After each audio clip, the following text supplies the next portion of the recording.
Assalamualaikum warahmatullahi wabarakatuh. Alhamdulillahirabbil alamin wa bihi nasta'inu ala umuri dunya waddin. Wassalatu wassalamu ala asyrafil anbiya'i wal mursalin nabiyina Muhammadin wa ala alihi wa ashabihi wa tabi'ina ajma'in, amma ba'd. Wa qala Allah ta'ala fi kitabil karim, a'udzu billahi minasy syaithanir rajim. Bismillahirrahmanirrahim. Hafidhu ala salawati wa salawatil wusta wa qumu lillahi qanitin. Sadaqallahul adzim. Yang saya hormati pimpinan wilayah Muhammadiyah dan Aisyah Provinsi Kalimantan Barat, yang saya hormati pimpinan daerah Muhammadiyah dan Aisyah Kota Pontianak, serta Bapak Ibu jamaah pengajian akad pagi yang dimuliakan Allah Subhanahu wa taala. Marilah kita panjatkan puji syukur kehadirat Allah Subhanahu wa taala bahwasanya pada pagi hari ini kita masih diberi nikmat oleh Allah sehat walafiat sehingga kita bisa hadir di majelis taklim pada pagi hari ini. Salawat dan salam semoga tetap tercurahkan kepada Nabi Muhammad SAW, kepada keluarganya, sahabat-sahabatnya, dan juga kepada orang-orang yang senantiasa menjadi pengikutnya. Bapak Ibu yang dimuliakan Allah, pada kesempatan pagi hari ini saya ingin menyampaikan tentang beberapa tambahan di dalam tata cara sholat yang merupakan putusan yang terbaru oleh Majelis Tarjih Pimpinan Pusat Muhammadiyah. Kalau di buku HPT yang lama itu belum dimasukkan atau belum ada putusan, yaitu diantaranya adalah tentang pandangan sholat ketika berdiri, itu satu. Di HPT yang pertama tidak ada. Kemudian yang kedua, bagaimana cara membaca surah ketika kita sholat. Nah, itu yang ada dua hal itu yang pokok di samping syarat dan rukun. Di dalam HPT atau undang presentasi yang pertama, jilid yang pertama, bahwa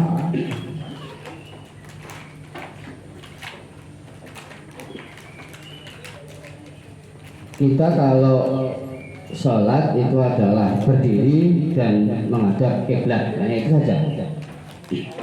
Kemudian takbir. Jadi di dalam putusan HPT yang pertama itu kita hanya berdiri menghadap kiblat, tetapi tidak ada penjelasan kiblat itu pandangan kita kemana, itu tidak ada. Maka di putusan yang kedua itu ada penjelasan lagi bahwa ketika kita menghadap kiblat itu pandangan kita adalah melihat tempat sujud yang akan kita gunakan untuk sujud, maka disitulah yang kita lihat, bukan melihat punggung orang jamaah yang di depannya kalau jamaah, atau bukan melihat pandangan lurus tidak, karena memang ada kekhususan. Penjelasan itu berkaitan dengan asbabun nuzul tentang ayat surat Al-Mu'minun, qad aflahal mu'minun alladzina hum fi sholatihim khashi'un. Itu. Beruntunglah orang-orang mukmin. Siapa? Alladzina hum fi sholatihim khashi'un, yaitu orang-orang yang di dalam sholatnya itu dilakukan, dikerjakan dengan khusyuk. Nah, ayat ini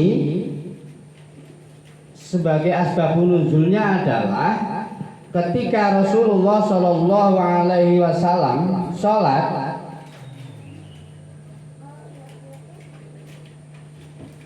itu melihat ke depan, maka turunlah ayat ini.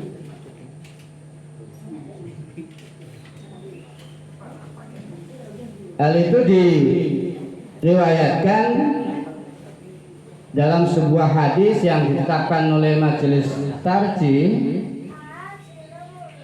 yaitu dari Abi Hurairah radhiyallahu anhu anna Rasulullah sallallahu alaihi wasallam kana idza shala rafa'a basarahu ila sama fanazalat alladzina hum fi sholatihim khashi'un fataqta'a ra'sahu. Hadis riwayat Hakim. Dari Abu Hurairah radhiyallahu anhu anna Rasulullah sallallahu alaihi wasallam, sesungguhnya Rasulullah sallallahu alaihi wasallam, karena Rasulullah sallallahu alaihi wasallam idza shalat, ketika salat, rafa'a ra'sahu, rafa'a basarahu, beliau mengangkat pandangannya ila sama, ke atas dia, jadi pandangannya ke atas. Fanazalat, maka turun ayat alladzina hum fi sholatihim khashi'un. Turunlah ayat surah Al-Mu'minun itu. Di antaranya adalah alladzina hum fi sholatihim khashi'un, yaitu orang-orang yang khusyuk di dalam sholatnya. Nah, ketika turun ayat ini, maka Rasulullah melakukan fataqta'a ra'sahu, beliau menundukkan kepalanya. Ini putusan yang tadi yang kedua, sebagai tambahan dari tata cara sholat yang ada di himpunan putusan tarjih yang pertama. Jadi kasusnya adalah Rasulullah sholat melihat ke atas,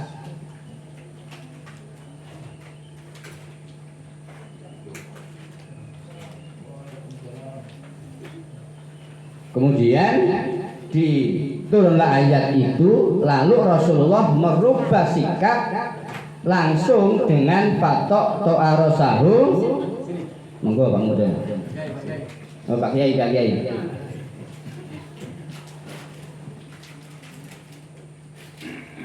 Menundukkan pandangan. Jadi langsung ditundukkan kepalanya ketika turun ayat alladzina hum fi sholatihim khashi'un. Itu. Ya mungkin masih kalau karena memang di dalam himpunan putusan tarjih yang pertama itu hanya berdiri menghadap kiblat, itu aja. Tidak ada putusan bagaimana pandangannya, ke arah mana pandangannya itu. Jadi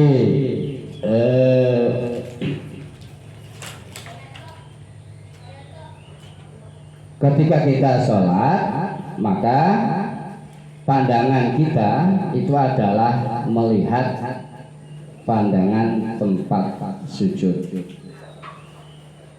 Itu paling tidak melihat ke depannya, tapi melihat pandangan ke tempat sujud.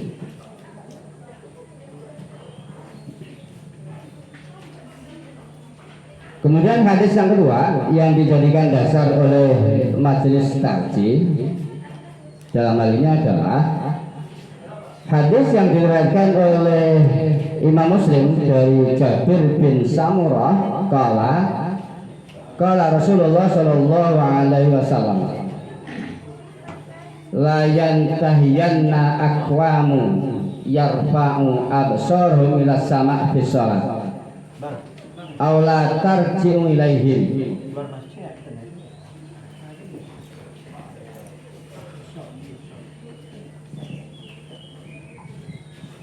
Dari Jabir bin Samurah, ia berkata, Rasulullah Shallallahu Alaihi Wasallam bersabda,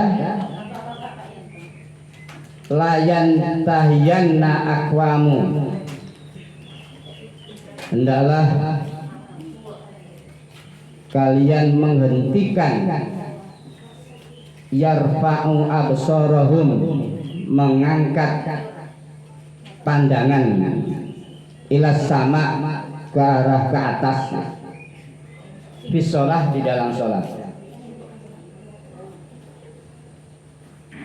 Aula tarji'u ilaihim. Nah ini bahasanya Rasulullah agak keras. Aula tarji'u ilaihim, atau mata itu tidak kembali lagi. Nah, itu. Jadi setelah turunnya ayat alladzina hum fi sholatihim khoshi'un, sebagai peringatan bahwa sholat itu adalah, ketika itu Rasulullah melihat ke atas, maka Rasulullah berubah kemudian ditundukkan, kemudian Rasulullah menegaskan, kalau sholat kalian masih melihat ke atas, gitu ya, aula tarji'u ilaihim, atau mata kalian tidak kembali lagi. Itu bahasanya gitu. Jadi ini agak keras ya, ya, menekankan, dan penekannya itu keras sekali.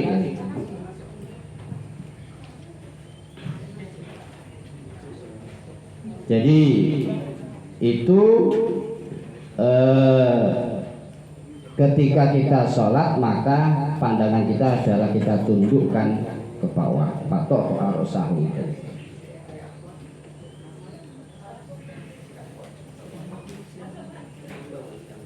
Kemudian yang kedua, hadis yang kedua yang diputuskan oleh majelis tarjih, yaitu dari Anas bin Malik, anna Rasulullah Shallallahu Alaihi Wasallam, dari Anas bin Malik, sesungguhnya Rasulullah Shallallahu Alaihi Wasallam kala bersabda, ma balu akwani yarfauna absara milas sama fi sholatihim. Assalamualaikum.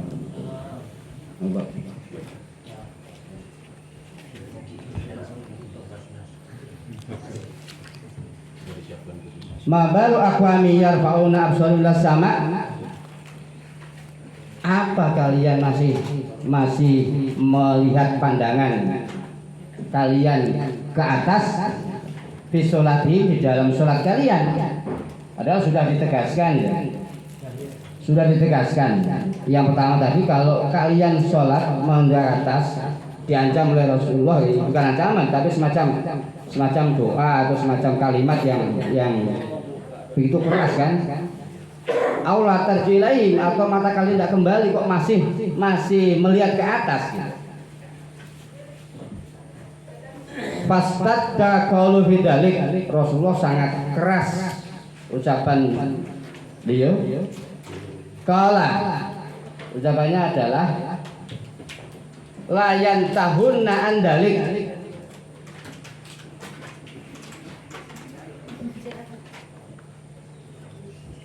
atau kalian tidak mau berhenti dari pandangan kalian ke atas itu. Kalau memang tidak mau berhenti, gitu ya, kalau masih tetap melihat ke atas, aula tuhfanna absarahum, atau mata kalian itu dicabut. Nah, saya begitu. Atau mata kalian itu di apa ya, biasanya pasar ditublek atau ditublek, congkel ya. Jadi sampai begitu penekanan Rasulullah Shallallahu Alaihi Wasallam ketika kita sholat, pandangan kita ke atas. Jadi ada dua hadis yang sangat keras dia. Yang kedua ini yang ngerikan ini. Atau dicungkil mata kita kalau mau. Jadi tujuan pandangan ini adalah dalam rangka untuk menghasilkan supaya agar kita sholat itu adalah bisa khusyuk.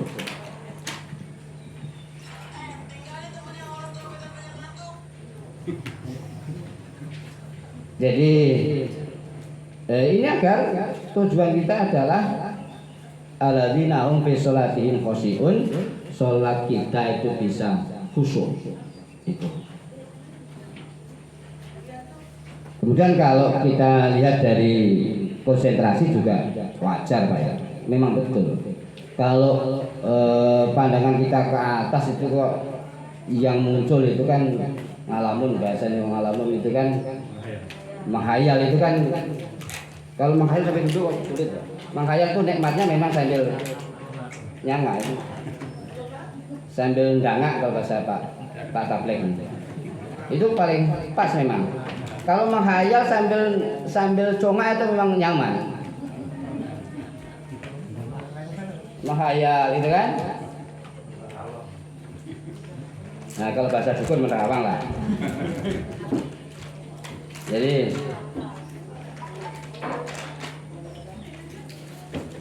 kalau kita alladzina hum fi sholatin khoshi'un terwujud, Rasulullah memberikan resep itu adalah dengan satu pandangan, yaitu ke tempat sujud. Itu yang tapi di dalam majelis tarjih tidak memutuskan lihatlah tempat sujud, tidak.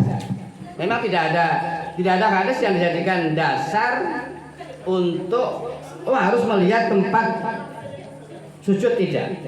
Tetapi kalau kita lihat dari hadis yang pertama bahwa asbabun nuzul alladzina hum fi sholatin khoshi'un itu adalah Rasulullah naik pandangannya ke atas, kemudian patok to'a ra'sahu, kemudian menundukkan pandangan. Kalau menundukkan pandangan ya kalau kita terjemahkan, kalau kita pahami ya bisa saja itu adalah melihat tempat sujud. Insya Allah dengan cara itu tidak akan mudah ngalamun lah, tidak akan mudah menghayal ya. Lain dengan kalau memang kita naik ke atas itu. Dan yang sangat diperhatikan oleh Rasulullah, termasuk ini kan termasuk bahasanya hadisnya itu termasuk keras ya. Udah kalau kamu tak mau menundukkan pandangan, cungkil matamu, itu kan keras ini ya. Ya Rasulullah kan kalau kita lihat coba dalam hadis-hadis tentang muamalah, tentang apapun kan Rasulullah adalah bersifat ruhama, dia bersifat lunak. Tapi dalam hal ini, dalam hal soal ibadah itu adalah Rasulullah yang betul tegas dalam memberikan sebuah tuntunan agar sholat kita itu adalah bisa kita lakukan dengan cara dan dapat menghasilkan sholat yang khusyuk. Ini adalah putusan yang tidak ada di HPD yang pertama. Yang kedua adalah berkaitan dengan bacaan Fatihah dan bacaan surah.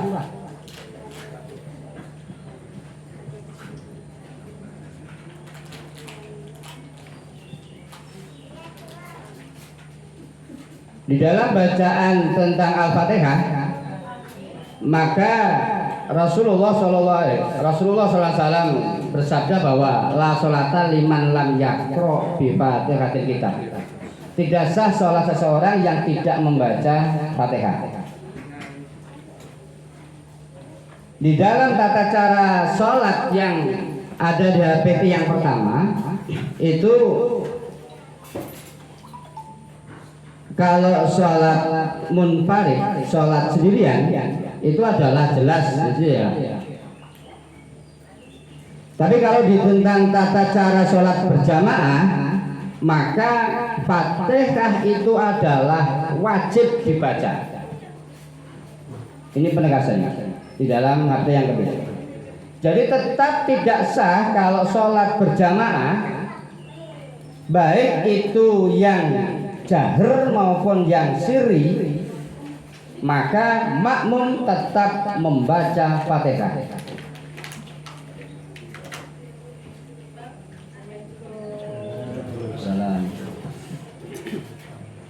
Jadi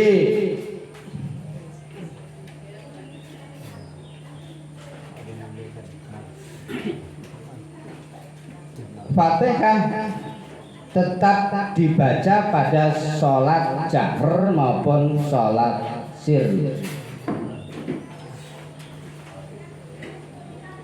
Kalau imam sudah baca Fatihah, maka hadis yang sering dijadikan dalil bahwa bacaan imam itu adalah bacaan makmum, gitu ya, itu adalah hadisnya dhaif, sehingga tidak dimasukkan dalam pembahasan ini.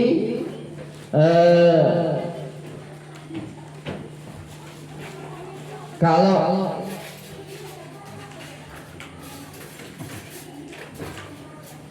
bacaan imam adalah bacaan makmum, itu adalah hadisnya dhaif. Kemudian dalil yang yang Quran, yaitu wa idza quri'al Qur'anu fastami'u lahu wa ansitu la'allakum turhamun. Ketika Quran itu dibaca, maka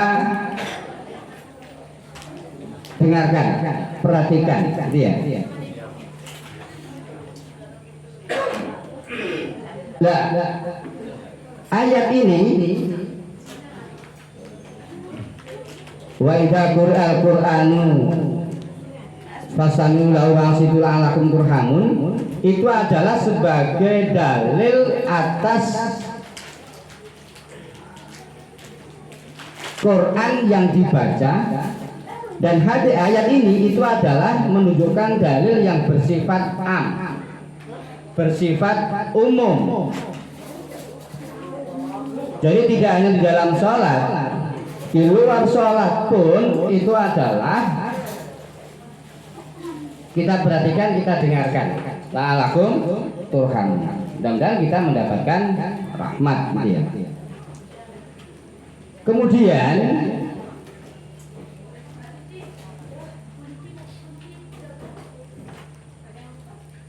ayat tentang wa idza quri'al Qur'anu fastami'u lahu wa ansitu la'allakum turhamun, itu adalah ditaksis dengan hadis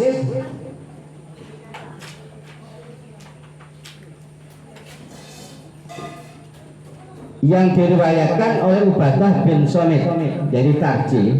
Itu melihat ada ayat yang sifatnya am, umum, gitu ya. Ya di sholat, ya di luar sholat, ayat tetap kita, kalau ada dibaca tetap kita perhatikan. Maka hadis ayat yang bersifat am, yang bersifat umum, itu di dalam pandangan tarjih ditaksis, dikhususkan di dalam sholat dengan hadis. Yang pertama adalah ditaksis dengan hadis Ubadah bin Somit. Dari Ubadah bin Somit, anna Rasulullah sallallahu alaihi wasallam, sesungguhnya Rasulullah sallallahu alaihi wasallam qala la sholata liman lam yaqra bi Fatihatil kitab. Itu. Jadi ayat wa idza quri'al Qur'anu itu bersifat umum. Kemudian pada saat sholat itu adalah menggunakan hadis untuk mentaksis ayat yang bersifat, dalil yang bersifat umum. Hadisnya adalah la sholata liman lam yaqra bi Fatihatil kitab. Tidak sah sholat seseorang bagi orang yang tidak membaca umul kitab. Hadis ini itu mentaksis ayat tadi wa idza quri'al Qur'an, dan hadis ini itu adalah baik di dalam sholat sendiri munfarid atau di sholat berjamaah. Itu sehingga majelis taklim memutuskan bahwa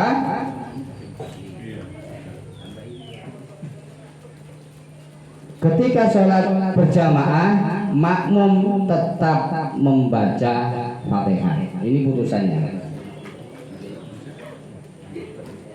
Lah taksis hadis dari Ubadah bin Somit itu diperkuat dengan hadis yang diriwayatkan oleh Imam Ahmad dari Abdullah bin Abi Qatadah an Abi anna Rasulullah sallallahu alaihi wasallam, sesungguhnya Rasulullah sallallahu alaihi wasallam qala bersabda, taqra'u khalfi, qalu na'am, qala fala taf'alu illa bi ummil kitab. Nabi bersabda, siapa yang membaca di belakangku tadi itu gitu ya. Qalu, adakah orang yang baca di belakangku tadi? Kalau sahabat menjawab, na'am ya Rasulullah, ada. Qala, maka Rasulullah bersabda, fala taf'alu illa bi umil kitab. Jangan kau baca yang lain kecuali dengan umul kitab. Kecuali yang kamu baca itu adalah Fatihah. Gitu. Inilah untuk menguatkan hadis yang diriwayatkan oleh Ubadah tentang la sholata liman lam yaqra bi Fatihatil kitab. Itu. Jadi putusan tarjih bahwa ketika sholat sendirian atau sholat berjamaah makmum tetap membaca Fatihah. Lalu timbul pertanyaan, kapan bacanya? Baca bersamaan dengan imam boleh. Jadi ketika imam sudah baca Fatihah waladhdallin, kemudian amin, kemudian kita baca Fatihah, boleh. Loh Pak, kan ada ayat wa idza quri'al Qur'anu tadi itu ya. Quran dibaca kan disuruh memperhatikan gitu ya. Kan itu. Ayat yang wa idza quri'al Qur'anu itu ditaksis karena itu bersifat umum. Maka ditaksis. Apa taksisnya? Ketika kita sholat maka tetap baca Fatihah dengan hadis la sholata liman lam yaqra bi Fatihatil kitab tadi itu. Itu taksisnya seperti itu. Jadi ketika kita sholat baik sendirian maupun berjamaah itu adalah tetap membaca Fatihah.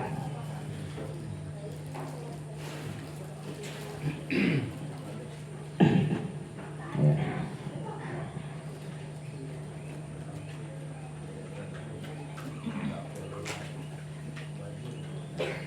Karena tidak ada putusan, belum ada putusan atau yang tidak ada, atau tentang hadisnya juga tidak ada.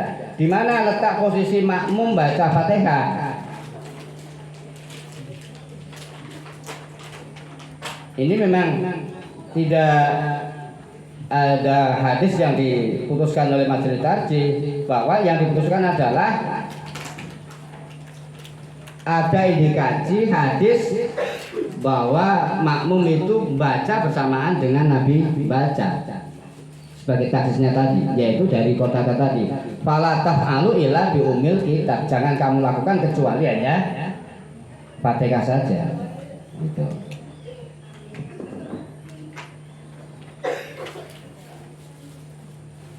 Jadi ini sebagai tambahan kajian tentang tata cara sholat yang ada di putusan majelis tarjih. Baik di APT yang pertama belum diputuskan, maka di jilid 3 ini ditambahkan bahwa makmum itu adalah tetap membaca Fatihah. Kemudian baca surah. Baca surah tidak ada tambahan, cuman ada tambahan bagaimana cara kita baca Fatihah, baca surah atau baca Fatihah atau baca surah yang lain. Nah ini saya ingin mohon penjelasan dari ahli bahasa, Pak Samad. Pak, kalau ada orang baca dalam, kalau ditanya bagaimana kamu baca dalam hati, itu secara teori Gimana itu Pak Samad? Ini orang bahasa nih, paham. Bisa diakui bahwa itu dikatakan baca atau tidak, Pak? Ini pakar bahasa. Membaca itu kan memang dalam kebiasaan negara. Ada membaca daring, ada membaca dalam hati. Membaca untuk kegiatan pemahaman itu artinya dilakukan dengan membaca pasal suara di sekolah misalnya kan. Iya. Yang membaca pemahaman itu membaca bahkan dalam konteks bahasa Indonesia ya. Dia tidak boleh ada gerakan bibir karena itu akan mempengaruhi kecepatan membaca. Jadi membaca itu membaca gitu. Jadi saya tidak berani kalau dalam konteks ini. Enggak, saya hanya Pak, saya hanya bukan Ini adalah hanya teori membaca saja kan, saya juga tidak begitu paham, ya kan? Bahasa Inggris itu saya kira Iya. Ini kalau ada Pak Iksan agak seru lagi di bahasa. Ada Pak Iksan. Iya Pak. Tapi kalau misalkan Pak Samad perintah, ayo baca. Misalkan ada anak atau murid guru lah ya. Coba baca nak gitu. Bapak mengakui tidak kalau misalkan saya kamu dijawab, oh udah saya baca Pak dalam hati. Misalkan kayak seperti itu bisa diakui apa tidak? Tetap. Nah, kalau dalam pelajaran membaca. Terus membaca. Iya. Memang ada dua jenis Iya. Membaca suara itu dalam pembelajaran di sekolah dasar kan. Iya.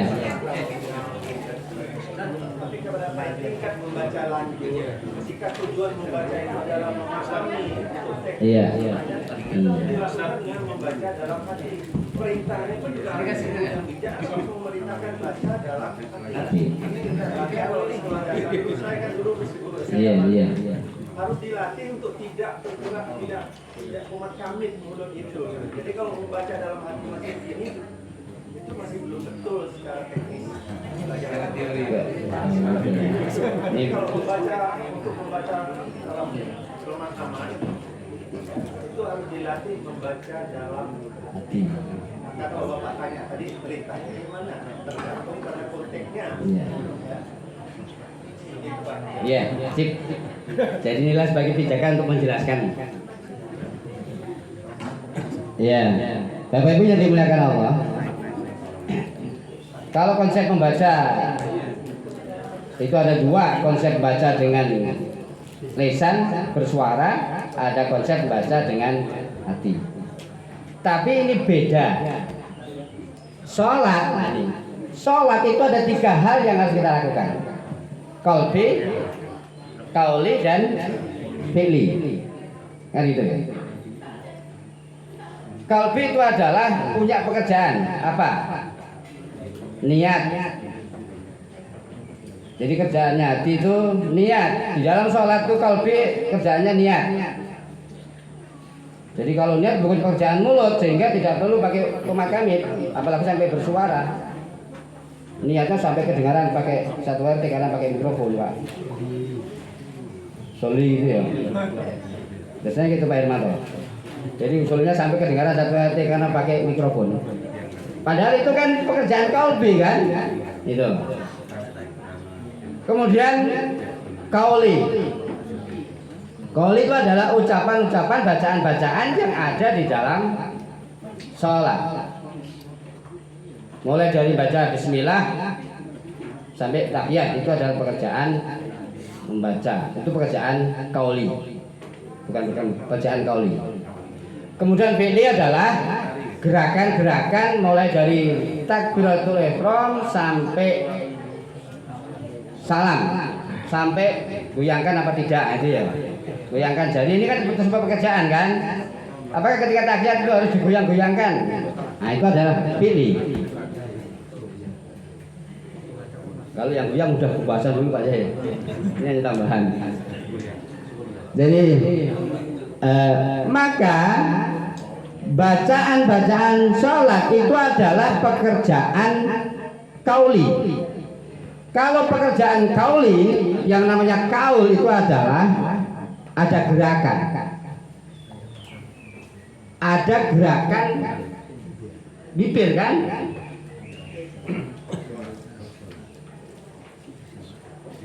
Jadi kalau ada orang baca cuma diam tidak ada gerakan dalam sholat itu tidak pas, karena itu adalah bukan karena bacaannya itu adalah gerakan kauli. Itu. Maka majelis takjil ini di HPT yang pertama belum ada memang. Maka di putusan takjil yang kedua tentang sholat adalah ketika membaca di dalam sholat itu tidak boleh dibatin, tapi harus ada gerakan lesan, harus ada gerakan mulut, ininya itu. Jadi kalau hanya Allahu Akbar kemudian terus tanya baca enggak? Baca dalam hati itu tidak pas, karena dalam sholat itu adalah tidak bacaan hati. Hati itu urusannya adalah soal niat. Maka kalau sholat Allahu Akbar baca harus ada gerakan. Kalau bacanya jahar jelas ada suaranya ya. Tapi kalau pas sholat siri, sholat asar, kemudian dia begini,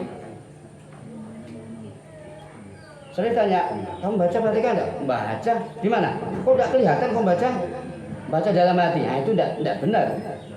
Kalau dalam sholat, meskipun dalam teori baca itu adalah boleh. Gitu. Maka tidak bisa sholat ketika sholat di dalam sholat yang siri, yaitu sholat duhur dan asar, ya kan? Maka bacaannya itu harus ada tanda-tanda bahwa orang itu baca. Kita itu adalah baca. Kalaupun tidak suaranya itu bisa didengar oleh orang lain, jelas ya. Tapi kita bisa mendengarnya sendiri dan kita melakukan dengan cara ada tandanya adalah gerakan di lisan kita. Ini didasarkan pada hadis, ada dua hadis yang diputuskan oleh majelis takjil. Yang pertama adalah Abi Ma'mar, dari Abu Ma'mar, kultu saya bertanya li Khobabin kepada Khobab, akan Rasulullah Shallallahu Alaihi Wasallam yaqra'u fil dhuhri wal asri. Wahai Khobab, apakah Rasulullah itu baca di dalam sholat zuhur dan asar? Qala, Khobab menjawab, na'am, iya baca. Kulna, saya berkata, Ma'mar berkata lagi, min aina alimta, dari mana kamu tahu bahwa Nabi itu membaca? Qala, Khobab menjawab, bitirabi lihyatihi, yaitu dengan adanya gerakan-gerakan dagunya. Tadi kan ada gerakan, Pak, jangan diam saja. Gitu Pak. Jadi meskipun teori bahasa boleh, tapi dalam sholat tidak boleh. Maka tidak bisa dijawab kalau ditanya ada sholat baca tidak baca, tapi apa? Diam. Ini secara hukum, apalagi kalau orang hukum akan menghukumi yang dohir kan? Iya kan? Tidak bisa kok baca, tandanya tak ada kok. Oh, kayak orang ngalamun misalkan. Itu. Jadi Khobab ditanya oleh Ma'mar tentang Rasulullah sholat duhur dan asar, apakah Nabi itu membaca? Dijawab membaca. Dari mana kamu tahu? Bitirabi lihyatihi, adanya gerakan-gerakan dagunya. Berarti kan ada. Nah, itu. Ya. Tapi lihat kan, kalau di video nampak. Iya, kan kita tidak bisa melihat. Kan itu sholat zuhur dan asar kan tetangga maksud makmum sebelah. Makmum sebelah kan tidak harus dengar kan, karena itu adalah siri, sholat siri. Tapi kita melakukan membaca, atur sendiri supaya tidak ganggu tetangga, gitu ya. Gimana suaranya? Atur sendiri, tidak pakai volume. Ya kan? Atur ketika kita membaca itu adalah jangan sampai ganggu tetangga sebelah. Maksudnya makmum sebelah. tapi tetap baca. Tandanya apa? Ada gerakan dagunya.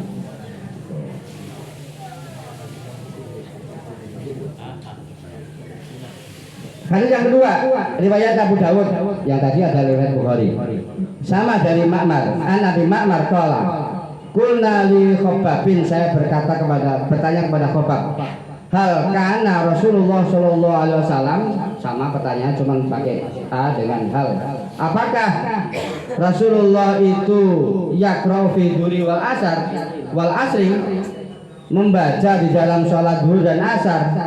Qala, na'am. Kulna, Khabbab menjawab, bima kuntum ta'rifuna dzalik, dengan apa kalian itu tahu? Khabbab qala bidirabi lihiyatihi, rawahu Dawud. Jadi, saya melihat Rasulullah itu baca karena ada gerakan lisannya. Jadi ini yang ada di putusan majelis takjis sebagai tambahan yang tidak ada di dalam HPT yang pertama. Gitu. Jadi kalau kita baca surah atau baca Fatihah, maka yang kita lakukan caranya adalah minimal ketika kita baca adalah adanya gerakan lisan kita. Yang penting ada kemampuan kita, ya, ada gerakan. Jadi tidak dibenarkan kalau bacanya menggunakan teori baca bahasa Indonesia dalam hati. Jadi ibu, kalau baca surah itu harus ada gerakan lisan, tidak boleh baca dalam hati. Kemudian Allahu Akbar, kemudian diam, tidak bergerak sama sekali lisannya. Jadi itu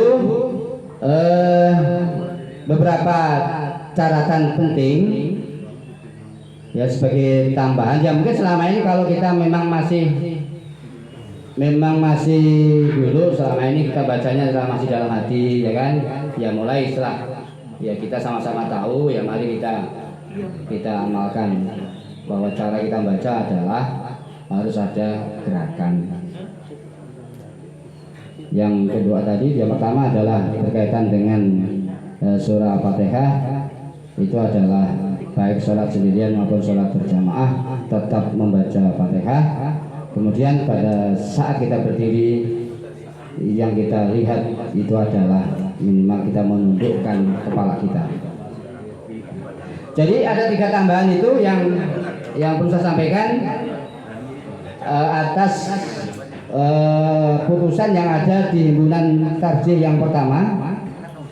Ada beberapa catatan tadi, ada 3 hal yang penting. Bapak Ibu yang dimuliakan Allah, sebelum kita akhiri, kalau mungkin ada pertanyaan atau ada diskusi atau ada saran, ya Pak Sama dulu. Juga Pak Sama.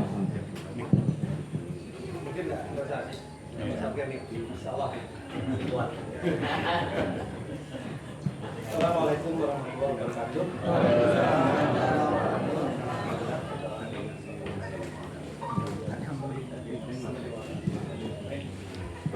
Saya kira ini sebuah penjelasan yang sangat dijelaskan dari Soto mengacu kepada pesan tarjih tadi tentang cara membaca